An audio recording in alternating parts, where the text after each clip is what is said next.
Assalamualaikum warahmatullahi wabarakatuh. Oke, di sini saya mau memperkenalkan diri. Nama saya Bayu Primo Yuda, kelas TIFRM 19D, NPM 1955 2011 101. Di sini saya akan menjelaskan tugas Orkom, yaitu organisasi dan arsitektur komputer. Oke, kita next. A. Peranan penting untuk sistem operasi dalam struktur komputer, yaitu secara struktur sistem komputer (OS) atau operating system adalah sebuah perangkat lunak lapisan pertama yang terletak pada media penyimpanan hard disk pada komputer tersebut, sedangkan perangkat lunak yang lain terletak pada lapisan yang kedua. Oke, kalau udah kita lanjut.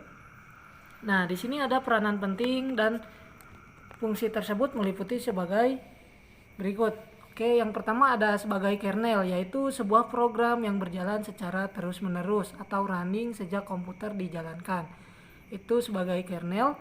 Yang kedua sebagai guardian, yaitu menyediakan kontrol akses yang melindungi file dan memberikan pengawasan kepada proses pembacaan, penulisan, atau eksekusi data dan program. Nah, yang ketiga ada sebagai gatekeeper. Gatekeeper ini memiliki peranan sama seperti penjaga gawang dalam permainan sepak bola, yaitu sama-sama menjaga dan mengendalikan permainan dalam sistem komputer. Hal ini memiliki peran untuk mengendalikan siapa yang berhak masuk log ke dalam sistem dan mengawasi tindakan apa saja yang dapat mereka kerjakan ketika telah masuk ke dalam sistem. Itu untuk yang ketiga. Dan untuk yang keempat sebagai optimizer mengefisienkan perangkat keras komputer sehingga nyaman untuk dioperasikan oleh pengguna, menjadwal input oleh pengguna, pengaksesan basis data, proses komunikasi, dan lain-lain. Oke, kalau udah sekarang kita lanjut. Nah, di sini ada evolusi perangkat lunak panjang sekali ya.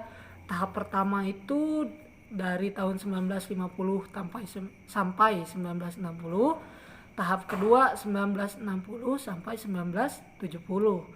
Selain itu, ciri dan tahap kedua ini adalah real time. Real time di sini adalah suatu kondisi di mana sistem dapat mengumpulkan, menganalisa, dan mentransformasikan data dari banyak sumber, kemudian mengatur proses juga paket perangkat lunak yang berada di pasaran serta muncul istilah database dalam perangkat lunak. Kayak gitu. Itu untuk evolusi perangkat lunak tahap pertama, tahap kedua. Nah, kita lanjut untuk yang sekarang, yaitu ada tahap ketiga. Tahap ketiga ini tahun 1970 sampai 1990, terus tahap keempat 1990 sampai tahun 2000. Jadi kayak seperti itu untuk evolusi perangkat lunak. Oke. Sekarang untuk poin yang ketiga, di sini ada klasifikasi perangkat lunak. 1. Bahasa pemrograman atau programming utility. Perangkat lunak bahasa yaitu program yang digunakan untuk menerjemahkan instruksi-instruksi yang ditulis dalam bahasa pemrograman ke bahasa mesin dengan aturan atau prosedur tertentu agar diterima oleh komputer. Ada 3 level bahasa pemrograman, yaitu 1. Bahasa tingkat rendah, yang kedua bahasa tingkat tinggi, yang ketiga bahasa generasi keempat. Bisa dilihat penjelasannya oleh rekan-rekan. Jadi di sini ada 3 tingkatan, ada bahasa tingkat rendah, tingkat tinggi, dan bahasa generasi keempat.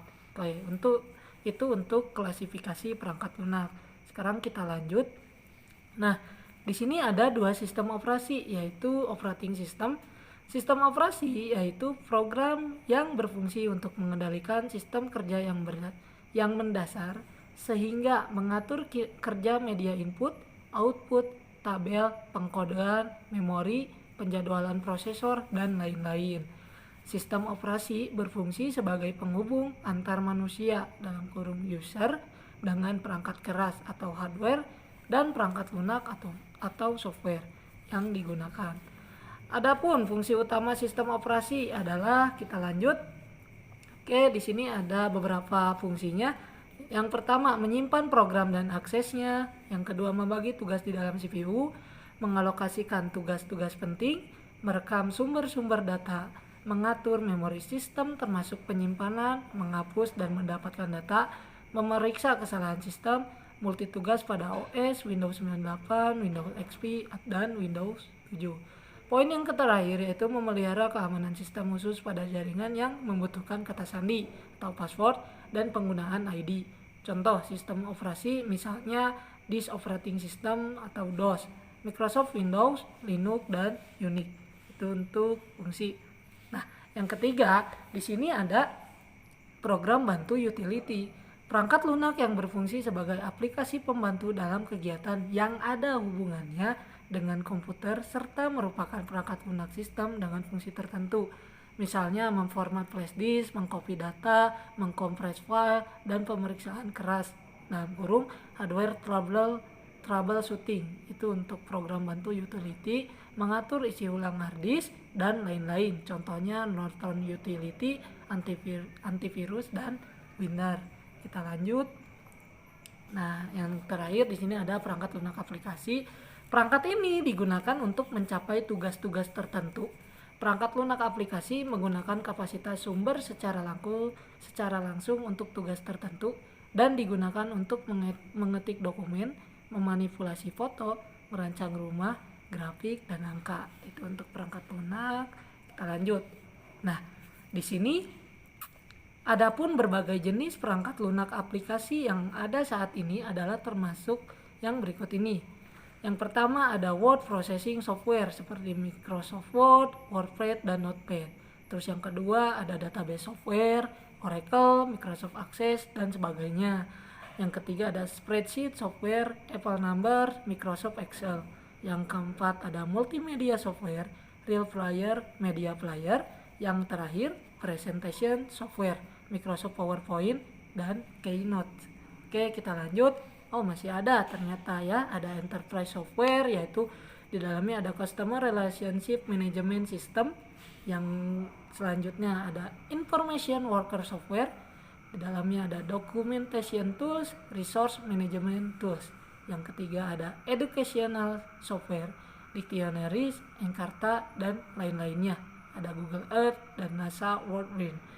Yang selanjutnya ada simulation software. Di sini ada Flight and Session Fit Simulation. Oke, kita lanjut. Di sini ada Content Access Software, Accessing Content Through Media Player, Web Browser, Application Suite, dan Software for Engineering and Product Development. Nah, itu untuk aplikasi bantu ya. Kita lanjut. Nah, ini adalah sumber materi yang saya dapatkan untuk membuat materi yang ada di PowerPoint ini. Untuk poin yang pertama bisa dilihat, poin kedua, poin ketiga, dan poin keempat itu sumber-sumbernya yang saya dapat materi untuk menyelesaikan tugas Orkom ini. Jadi gitu. Nah, oke. Mungkin sekian dari saya. Mohon maaf apabila ada kesalahan dan masih banyak materi yang harus saya pelajari karena saya di sini masih belajar, pasti masih banyak kaku. Mohon maaf sekali bila ada kesalahan. Sekian dan terima kasih. Assalamualaikum warahmatullahi wabarakatuh.